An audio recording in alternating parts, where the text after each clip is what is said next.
can choose to be divided or we can choose to be united. I believe we must choose wisely. We must choose purpose over distraction, creation over consumption, and most importantly, humility over technology. Because the internet is not the enemy.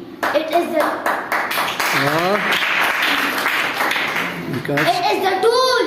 The question is not what it can do, but what we will do with it. Dear friends, in every generation, there comes a force that changes society lives. For us, that force is the internet. But remember, power without wisdom leads to chaos.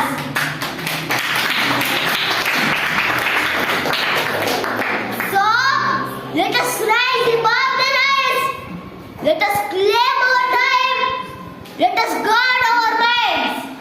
Let us use this power to bend, not to break, to connect, not to divide, to enlighten, not to explain. Yes, the internet has made life both easier and more difficult.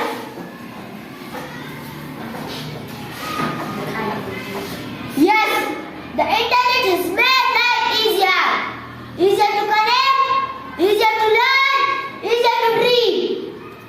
But to strengthen us, not to divide us, but to unite us, not to make us prisoners, but to make us pioneers.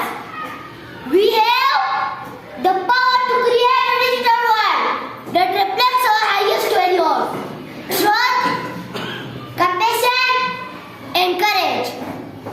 Let us be a strong generation, the one that chooses the internet to learn, to create, and to lead.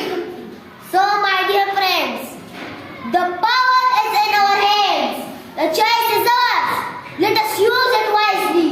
Dream big, work hard, and never give up. Success will follow. Thank you. Thank you.